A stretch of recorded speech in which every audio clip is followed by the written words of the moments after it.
mo nakita, baka nga naman may blanco eh. Kasi kung may blanco nga naman, mali yun. Kaya lang kung walang blanco, kapag nilagay mo various infrastructure projects, kahit walang blanco, blanco pa Parang rin yun. blanco nga naman yun, no? Kasi kinakailangan mong i-itemize eh. Open yun. Pagdating sa budget, hindi po pwede na walang... Kumbaga nagtatanim ka ng halaman dyan, meron kang paso. Bawat isang halaman may Specific talaga dapat. Specific ang itatanim mo dyan. Yung isang araw kong tanong na, parang mayroon akong 3 kaibigan nagsabi, Jen, umatras na naman ba si Kong Dante? So yung in-recycle na yun din. Umatras na naman daw kayo, Kong. Sa kawalan siguro ng may papato na medyo... di ba sinagot na rin naman natin. Yung mga lumang post, nire-repost. Opo. Last pa po election yun eh. Yung inyong pag-atras. Totoo naman umatras ako nung nakarang Ayun na nga eleksyon. po. Kaya nagkaroon ng ulat, GMA7. Pinasinag nila uli. Ayun. Binuhay nila yung mga lumang balita na tuloy akala nung iba, yung nakapakinig, umatras na naman ba si Kong eh? Hindi bang matawag ninyo dyan ay fake news? Fake nung ginagamit nila. Yan. Mga kapatid na Katoliko, tandaan ninyo ang nasa larawang ito. Siya ay may akda ng House Bill 4633 o Anti-Crucifix Bill. Nung pumunta ako sa San Fernando, nung siguro mga 2 years ago ito, nung ipaliwanag ko dun sa... Ay, ganun pala yan. Inamin niya sa akin na, alam mo kung kanya, sumama rin ang loob ko sa iyo makita. Buti na lang na ipaliwanag mo. Kaya, pagka ganyan, gusto kong ipaliwanag. Tama po kayo, kahit Kong. na kumita pa ng konting sentimos yung gumawa niyan, nakakaawa nga, kikita siya sa magitan ng panliling lang sa kapwa. Sana naman, mabusog siya doon sa kanyang kinita dyan. So,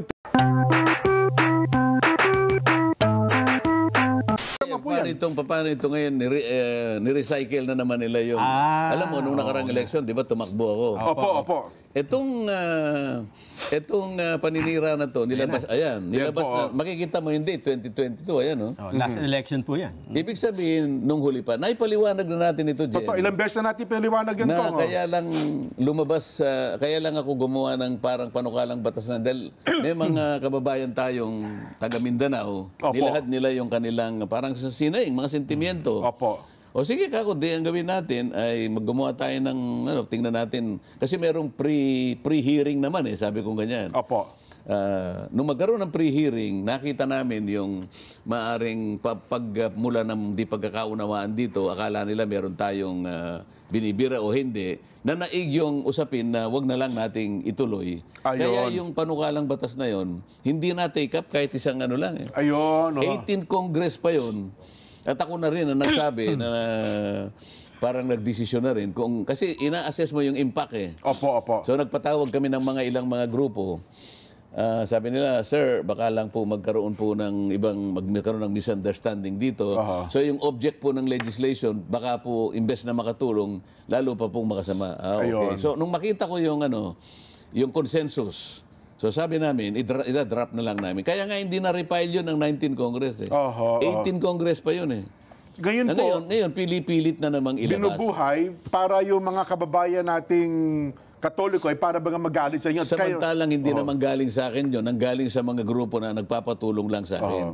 Ang konsepto nito, Atakong, di ba sa mga ospital, ay merong government hospital. Government hospital na merong common, anong tawag doon, na parang chapel na doon kayo... Lalo na sa mga sectarian hospital. Ayun, opo. Kasi yung iba naman kasi, lalo na kung yung sakit niya medyo peligroso, gusto nila sa mga private Opo. Nabanggit lang nila, siyempre po, kanya gusto namin, lalo na po yung mga iba na malay nyo, talagang may taning na po yung buhay. Yung parang may neutral space lang. Magkaroon sila ng parang panalangin. So makikita mo yung title nito, may option lang, optional, na kung pwede maglagay ng isang neutral space sa isang pagamutan.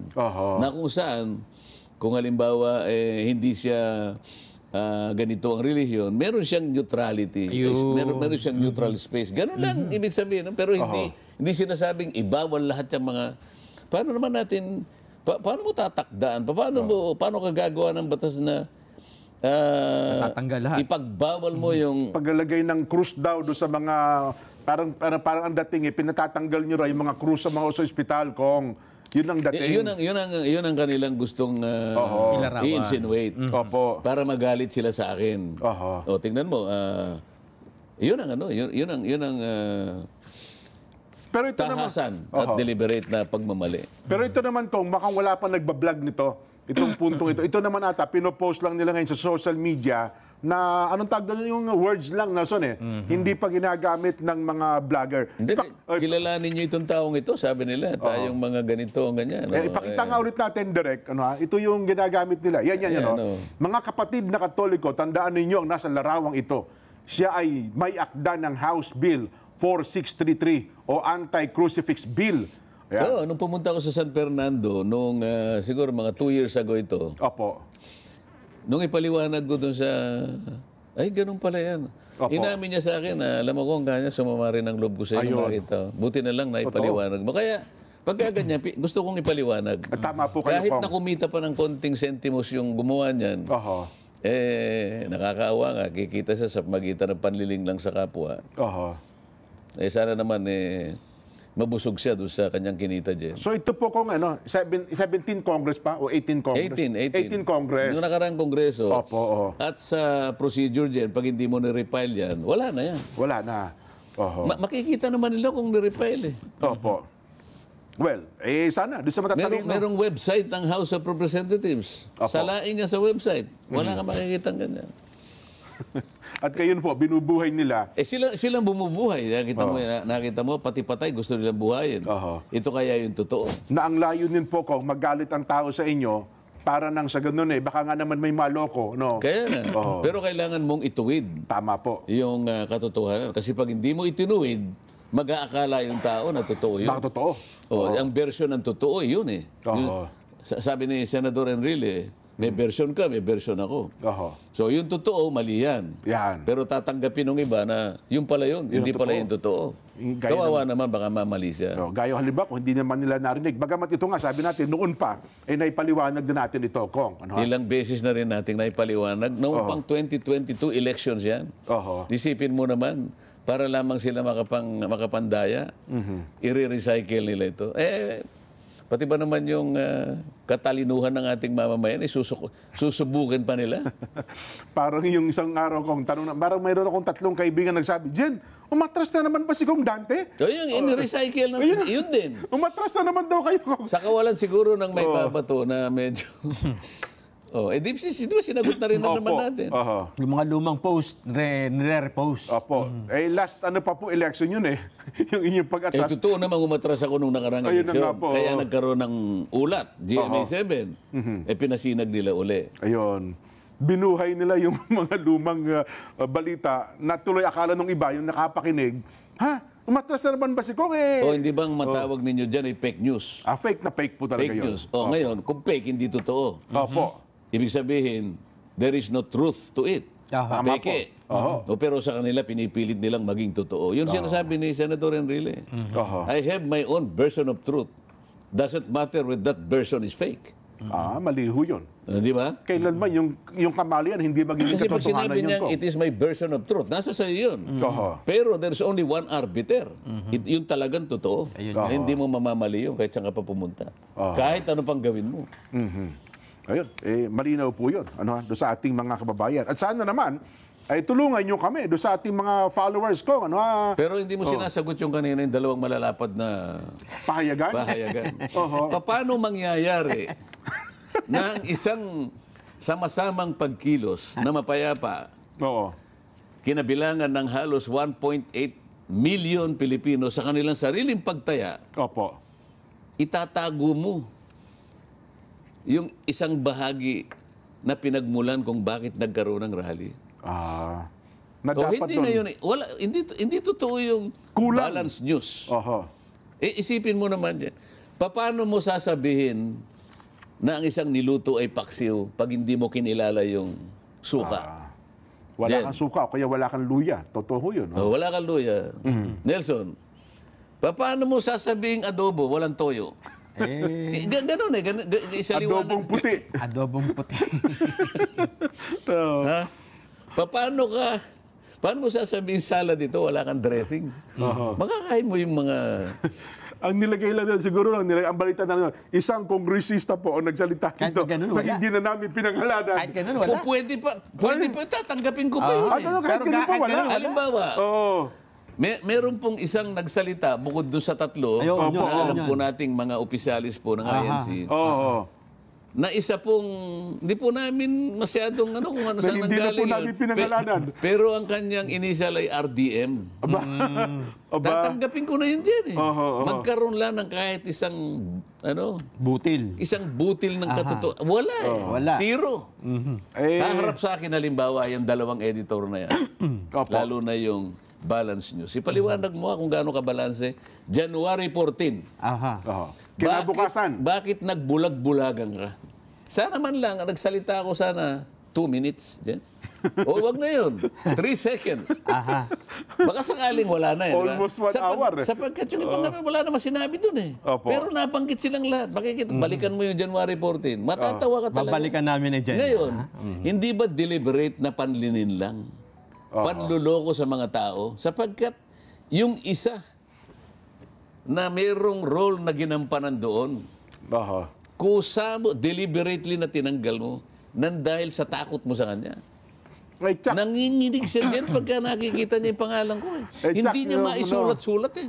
Yung mga nakapakanood doon ko at nakasaksi, magtataka sila, bakit kaya hindi mo lamang nabanggit ang pangalan kong dati rito? Yung di ba? nakabasa doon, makikita nila. Yun na nga. Kasi ako naman, parang, baka naman nabanggit na ako dito.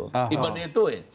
Kasi sa mga ibang pakikipag-away natin sa house, kahit na ako yung nasa sentro ng aksyon. Hindi Wala na- pa rin. Pinatawad ko na sila lahat doon, Jen. Opo, sa issue na yun. Meski na ako yung nasa gitna. Opo. Ako yung eye of the storm. Oo. Hindi ako babanggit. Nung nung kagigising ko, kasi Opo. yung mga dyaryo nasa labas ng mesa ako sa labas. Ito ako. Sa araw na ito, tsak Sa yan. araw na ito, hindi nila kaya ka kung ano. Ikwento Maburahin yung ang pangalan kwento na ninyo. wala yung pangalan nyo. Aba, masisira ang kabuuan ng kwentong ito sapagkat merong isang Main party character, doon. Opo. Merong isang party doon na hindi nila pwedeng Tanggalin. 1/4 ng bahagi ng kwento, pwedeng nandun kayo eh. Hindi pwedeng ichapuera yun. Oo. Kasi kasama sa 4 na nagsalita dyan eh. Totoo po, oo. Paano mo ngayon ipaliliwanag, Mr. Editor, na 3 lang ang nagsalita? Samantalang 4. Ano ang version ng totoo dyan? 4 o 3? 4. 4 na nagsalita. Pero sa version ni Senator Enrile, 3 lang ang nagsalita. That was his version of truth. Oho. Kailangan may paliwanag natin ang narito dyan para. Kung gano'n man ang kanya. Pero doon sa sabihin, doon sa dyaryo na yon, parang yun ang kanilang version ng katotohanan, 3 lang. Wala yung pang... Pero kaya nilang i-corrupt Oho. yung katotohanan. Alam mo ba yung pagka define mo yung salitang corruption, Nelson? Malawak natin. Hindi lang Hindi may kinalaman sa pera yan. Totoo po yan. Even an infringement of integrity is corruption. Dito, infringe ang integrity nitong 2 dyaryo na dinadakila. Di umano. Oho. Balance News, Fearless Views. Ayun isa, anong logo? Truth will prevail. Paano mo? Ikaw kunwari yung truth will prevail. Opo. Ah. Si Nelson naman ang... Mr. Editor, ikaw muna, Mr. Editor. Ipaliwanag mo nga sa akin, ito yung slogan mo eh. Opo. Truth shall prevail. Okay. Paano mo ako inalis doon at napanatili mo pa rin ang katotohanan? Sige nga. Ano po ito? Ano lang... konting katotohanan lang po ito. Hindi kailangan sumagot ka. Dapat- Kunwari ikaw yun. Para naman medyo maintindihan May nila. dramatize sila. Bigyan mo sila ng idea kung paano sumagot. Kung paano sila maiipit sa pagsagot.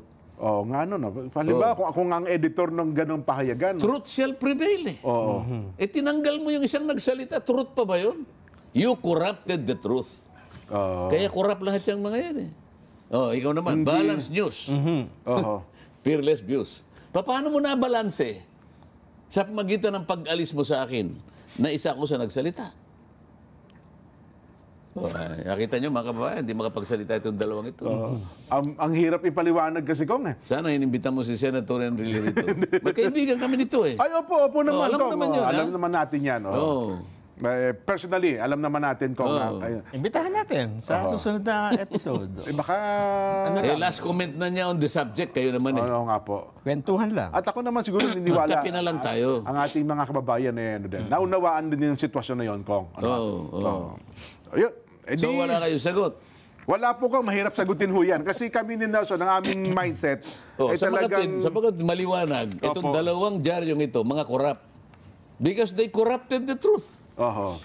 The CPC, truth shall prevail. Oho. Yung corruption in a sense na yung katotohanan ng kanilang... Corruption din yun. Yes. Walang integrity. The infringement of integrity is also corruption. Oho.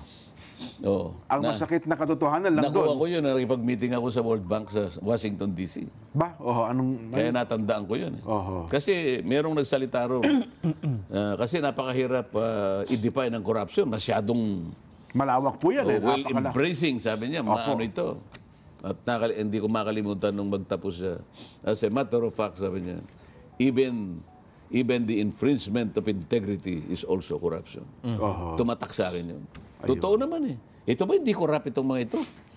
Well... Kung pasero yung kumausap sa kanya, alam niya eh. Oho. Kaya lang, mas pinanaig niya yung kumpas ni kumpasero. Oho.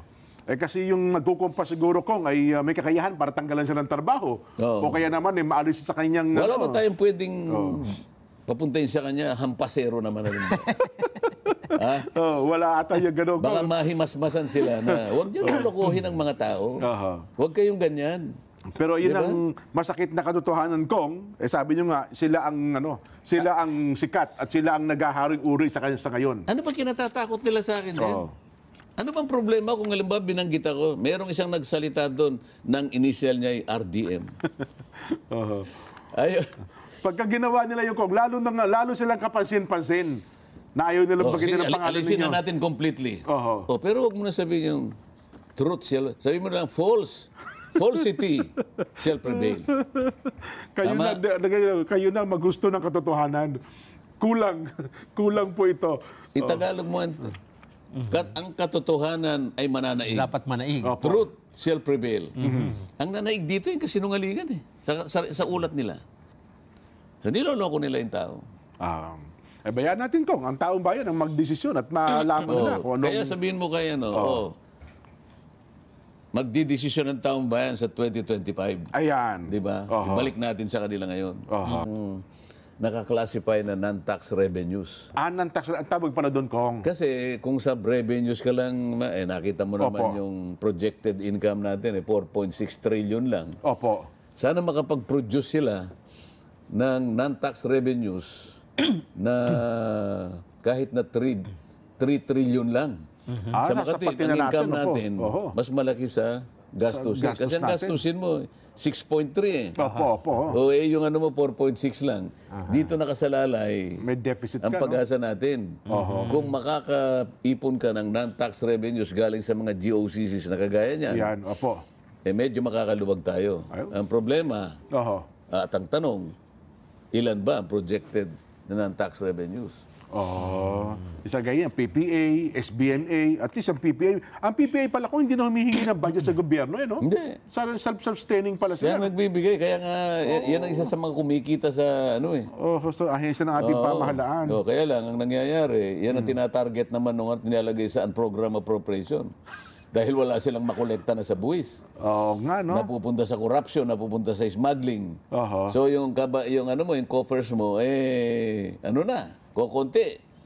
So ang kinukuha, PhilHealth, ayan. Yeah, kumikita kasi sila. PDIC, pati ba naman yung, Philippine Deposit Insurance Corporation. pang ano yun eh, panggarantya sa kumpiyansa ng mga mga depositors. nagbabangko. Oho. Pati ba naman yung kukunin mo? Anyway. Matindi. Dahil daw sa ano ito, Binantaan niya nung kumakandidato pa yan eh. Oho. Ginawa niya pala. Ginawa niya, oo. Parang first day sa office, Paano? Yan kagad, Actually, hindi lang Amerika ang kumusyon sa mga polisiya niya nung pandemic eh. Para kanyang ginagatasan niyo kayong Ayun mga nga. tao. At ang ginagawa ninyo kanya, ang pinapanigan nyo kanya yung mga big pharmaceuticals. Mga giant pharmaceuticals. Oo nga naman, halimbawa, nakakuha tayo ng sa China, ayaw kilalanin nung umpisa, ayaw kilalanin ng World Health Organization. Sapagkat inihintay niya yung Pfizer, di ba? Tsaka yung iba pa. Yan ang pinanggalingan yan eh, na silang nagdidikta Kasi nga, big pharmaceuticals, ano yan, trillion industry yan. Jen. Ay, opo. At saka ngayon pa po, Lokong, sabi nila, mapaghandaan din ng ating bansa yung mass deportation pala, Kong, ha? Ng mga illegal immigrants. Di-discuss na natin yun. Yun na nga po, Kong. Sapagkat, sabi niya, American first. Yes. Kailangan, sabi niya, we should secure our jobs. Sana man lang, huwag siyang masyadong mabalasik sa mga Pilipino dahil masisipag ang Pilipino dyan. Tsaka kaibigan niya si FRRD dyan. FPRRD. Di ba? Pero kasi alam niyo naman kung ilang milyon ang Pilipino, Kong, kung talagang magiging seryoso siya sa lahat ng nasyonalidad nandyan po sa Amerika, ang karamihan laking naman problema. karamihan naman legal naman ang Well, sa Pilipino po, Kong. Oo, pero yung mga undocumented, medyo marami rin. Siguro pag pinagsama mo yan, aabot siya ng 6 million na siguro sa bilang. So, mga daang libo rin siguro yan, Kong. Kung Yung undocumented. ang mga undocumented po siguro. Maaari, oo. At kung yan pauwiin sa Pilipinas, ano buhay nila? Anong kakaharapin ho nila, di ba? Oo. Kaya dapat po, sabi nga nila, noong nakaraang taon pa natin ito napaghandaan, ang magiging epekto niyan, Kong. Oh. Hindi nila alam na mananalo si Trump eh. Ganun ba? Kaya nga. Hindi nila akalain. Oo. Hindi nila akalain. May sinuwerte nga, nakauwi na eh. Ganun ho ba? Oo, lumalaban pa ng senador ngayon eh.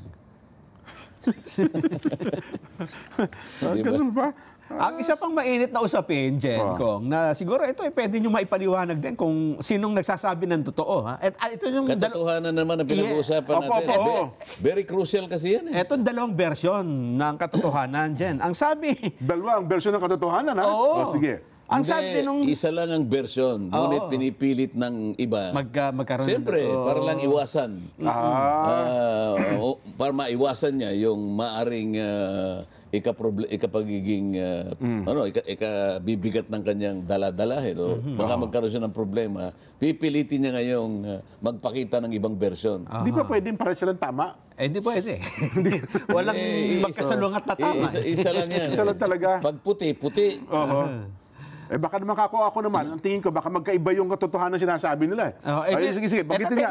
Sige na nga, ano yan? Baka nga ganun, ha? Para maiwasan natin kung yung pagtatalo-talo, ha? Ba't di nyo sinabi sa akin kanina yan? Meron palang ganyang discussion. Talagang kayo, wala na kayo ginawa, kundi, On the spot. Mas maganda to.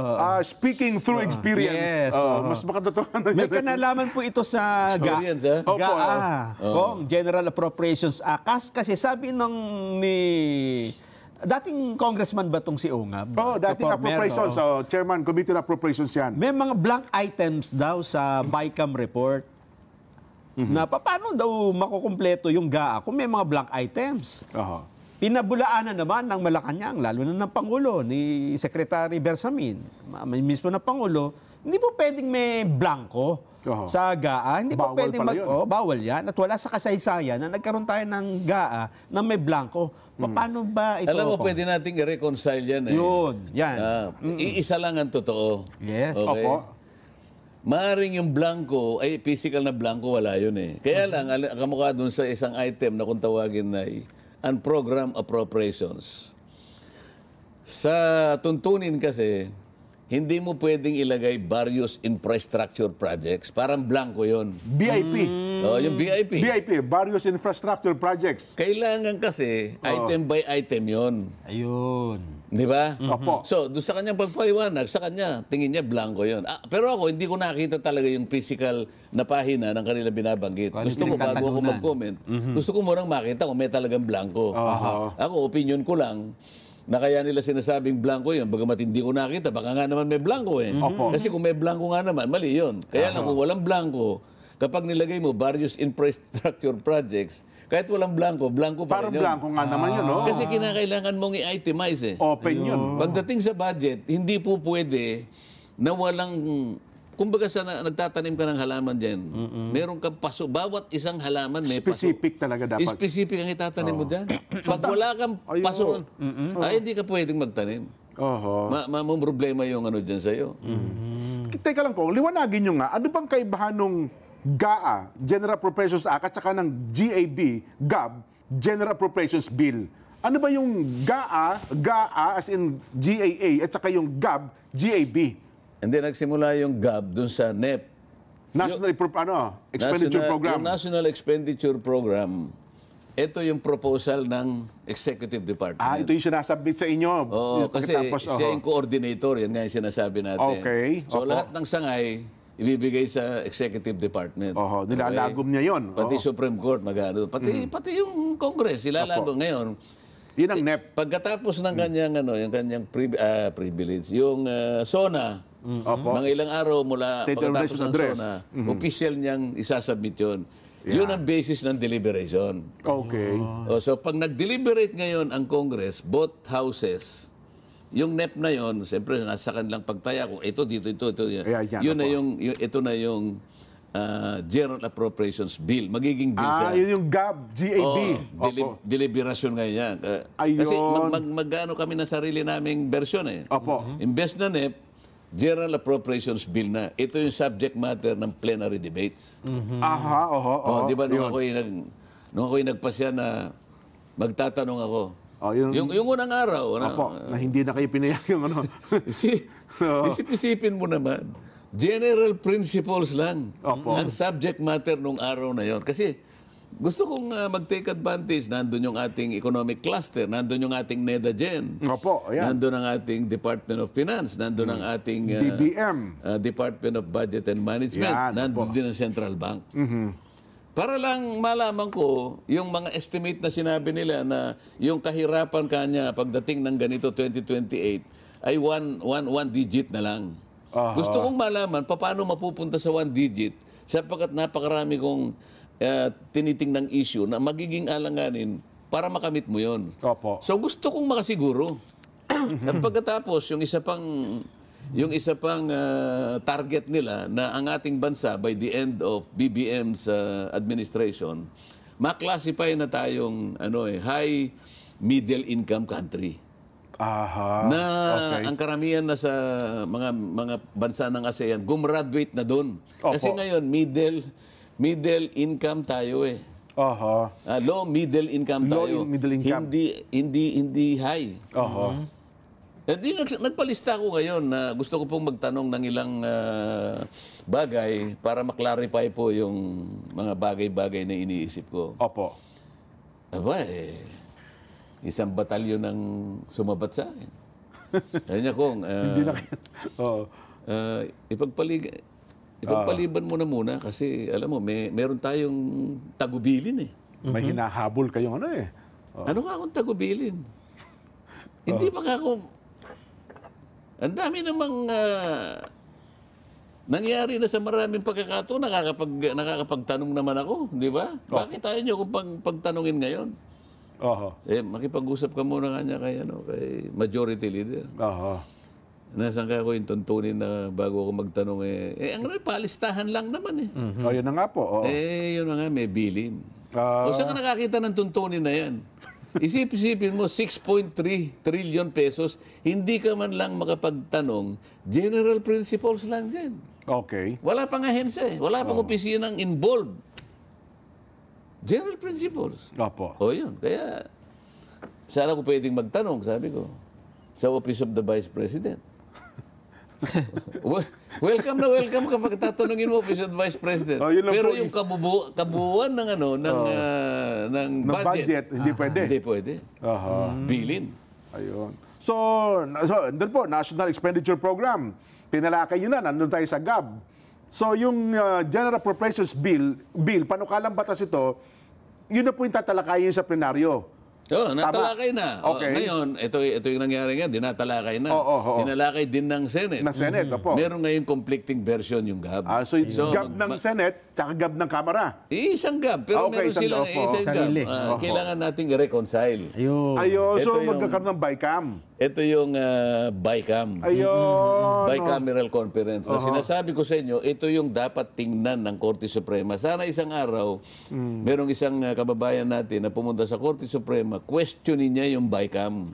Wala ito sa saligang batas. Dito nang gagaling itong mga hiwaga na ito. Kasi maraming pinag-usapan sa plenaryo ko nung GAB na pumapasok pagdating doon sa BICAM eh. Pagka pinirmahan ngayon yung conference report, magpiprint na sila ngayon base doon sa Ayun. ginawa sa... Yung BICAM ang ay mananaig. Yun ay magiging GAA pag pinirmahan ng Pangulo. Ayun. Oh. Yun ata doon, Nelson, doon daw sa BICAM, nagkaroon naman, doon ata yung mga blanco. Kaya, di ba, dapat ay December 20, lalagdaan ng Pangulo. Nung dumating daw po sa 10 araw, December 30, ay nasagot na yata lahat yung mga blanco na yun. Kaya, pagdating daw po doon sa GAA, napipirmahan na ng Pangulo, December 30, wala nang blanco. Doon sa enrolled bill, Yun na nga bill po, na siya, oo. pipirmahan ng Pangulo. Kasi di ba sinuri niya na ng ilang araw eh. Oo. Oh. At nung sinuri, nasagutan na raw po yung mga blanco. Kaya nung tinitingnan yung final, yung GAA na mismo, wala na po yung mga blanco. Paano yung nakalagay sa unprogrammed appropriation na various infrastructure projects na meron silang kapangyarihan na ilatag kahit kanino yun. Aha. Ayun ata, hindi ata nawala yun. Yung blankong-blanko talaga yun. So hindi pwede yun. Wala, kasi kailangan merong item by item. Yun ang ano natin. Kung walang hindi mo sa budget mo sa bahay. Sasabihin ng asawa mo, ito yung budget ko ngayon. Opo. Ultimong ano doon ultimong asin nakalagay doon. Ito yung ating bayarin ngayon. Ito yung ating spending. Kuryente, tubig, kung ano Kapag naglagay ka ng miscellaneous, sabi niya gano'n, mas malaki pa sa sa kabuuan ng budget. sa kabuuan ng pinagsama mo na yung pagkain, kuryente, at saka yung miscellaneous, ang dami. Kukwestiyonin mo yung asawa mo. Nga naman. Hindi mo naman kukwestiyonin. Sasabi mo lang, darling, para yatang mas malaki itong miscellaneous. Para saan ba ito? Pambiling Pwede make-up. nyo naman pag-usapan. Pambiling make-up yan at saka pampaganda. Mga ganun. Oo, di ba? Pambili ng bag ito, pambili ng kung ano-ano. So yun ata, aywan ko lang. So ngayon kong, sabi ng Pangulong Bongbong, walang blanco kasi Wala, yung walang GAA blanca, na pinakikita at pwede niyo naman anyang kumparahin. Yung page na sinasabi yung blanco at saka yung page sa GAA, sabi mo ng 400 pages 400, edi wala na nga, tama nga naman, walang blanco. Kasi sa GAA na pinirmahan na ng Pangulong Bongbong. Nung naging GAA, maaaring wala na yung blanco. Yun na nga po, wala na yung siguro. blanco. Kaya lang nananatili, alimbawa, yung various infrastructure projects. Mabigat yun. Yun talaga. Ako kinukonsider ko, blanco pa rin yun. Ganun. Bagamat may mga nakasulat kung sa pahina. Wala nga various infrastructure projects. Para saan yun? Yung sinasabi ko nga, pwede niya sabihin sa asawa, boss, pwede ba natin, masyadong malaki ito, baka hindi natin kayanin. Liwanagin mo nga ito kung ano itong various infrastructure projects na ito. Pero walang question doon kung na halimbawa, blanco na ibinigay sa Pangulo at nilagyan na lang nila, pwede yun? Depende kung paano nila. Kasi nga, wala nga nakakakita nun dahil yung conference report sila lang At saka hindi pinirmahan ng bawat isang Kasi yung tuntunin kasi per page, pipirma kayo doon sa marginal space. 4,000 pesos pala yan. Ang pumirma lang doon sa signature. Kaya hindi nakita kung paano. Palagay mo, inalis na yung blanco pero sinulatan. Hindi na akda yun ng Congress. Akda lamang kung sino yung gumawa nun. Kaya ang sinasabi ko, alisin na natin yung conference na yan. Kasi sa saligang batas, ang Senado, wala siyang kapamahalaan against the House of Representatives. Sinabi niya, but the Senate may propose or concur with amendments. Ibig sabihin, hindi mandatory. Mag-propose ka lang. Ibig sabihin, kung ayaw ng House, ito yung amin. Yung nakalagay sa Constitution, may propose ka lang Hindi naman, sana nakalagay, but the Senate yun. shall impose. Direkta, iba yun. Iba yun. Meron siyang kapangyarihan ngayon na mag-impose siya ng ano mang gusto niyang ipalit doon sa mga naunang pagtalakay. Maliwanag yung maliwanag yung salita ng Constitution Magsisimula sa House of Representatives, but the Senate may propose or concur with amendments. Dahil wala kanyang pwedeng gawin. Umagree ka, o mag-propose ka ng amendments. Maaari kang mag-propose. Hindi naman sinasabi mo na pagka pinropose mo, mandatorily tatanggapin ng House. Walang nakalagay na proposal nga lang yun, pati ibang mga pagdidesisyon, kaugnay doon, kung meron mga halimbawa kinatigan ng Korte Suprema na sinasabi niyan, hindi, parehas lang ang tungkulin nyo. Dapat siguro siya sa atin na yan. At suriin na sa mga nangyayari ngayon. Sila naman pagka ako yung malis, nag-walkout ako palagi. Ang dami ko kasing pupuntahan. Kung Dante, Margarita natakot. Parang ganun po ang balita Ito na naman dalawa na naman ang katotohanan dyan Umalis lang. Nagpaalam ako kay Congressman Momo. Ayun. Alam mo, pag hindi ka naman pwedeng, Mr. Chair, alis na po. Parang nakakasaga ako pa Ang purpose ko doon, kaya ako nag-lecture. Nilecturean ko sila actually. Opo. Sabi ko from now on, dapat sana, Mr. Chair, kahit ako itinanggal nyo na ako sa committee ito, I still believe that I can help. Lalong-lalo ako in setting a golden standard mula ngayon. Para sa ganun na hindi magulo at dapat focus. Opo. Panatilihin natin yung admonition kako nung dating maestrado ng Korte Suprema, si Justice Renato Puno, na kung saan ay kailangan magkaroon ng existing legislative purpose sa tuwing kayo tatawag ng mga tao, nakakasangkapan ninyo in aid of legislation. May legislative purpose, dapat. Oo, sumagot naman kagad yung Luistro, sabi niya, with all due respect, considering that this resolution was already referred to this committee by the Rules Committee. Opo. Parang moot and academic na. Sabi ko, with all due respect, hindi naman ka ako na-repair na sa rules. That is only the procedure. But it does not necessarily follow that if the particular committee or a resolution or even a bill was referred to a committee, nagkaroon siya kagad ng legislative purpose. Ang sinasabi natin dito, para hindi tayo mawala sa focus, para hindi magulo. Okay? So, isa sumuporta pa nga sa akin. Kaya lang, si Akop, hindi ko naman sinasansala si Kong, sabi niya, pero nag-cite siya ng jurisprudence, pero hindi niya alam yung jurisprudence niya 2009. Okay. Ang sinasabi ko is a higher, yung date. Siyempre, ayoko na lang ngayon, parang gusto ko sabihin, nasa sa inyo, kung ayun yung pakinggan ng sinasabi ko, malinaw na malinaw, sinabi na ito ng no less than a former Chief Justice of the Supreme Court. Ngayon, kung magsasite pa kayo ng jurisprudence, nasa sa inyo na yun, ang mga tao nakakaalam. Tapos, nagkakwentuhan kami ni Momo, pre, alis na ako kasi meron pa akong kausap na dyan sa RBM. Kasi ang punto na yata, Kong, sumasagot si Kong, yung kongresista ng Santa Rosa, Laguna, na parang gusto niyang sagutin yung inyong puntos, bigla daw kayong umalis. Sinabi niya, bago ka umalis, ganyan, pwede pang pakinggan mo ako. Actually, nung nandun ako, ang babait nila po, nakita sa TV, Kong, sa monitor. Ito pang maganda, pati yung mga nandun, nagpasalamat.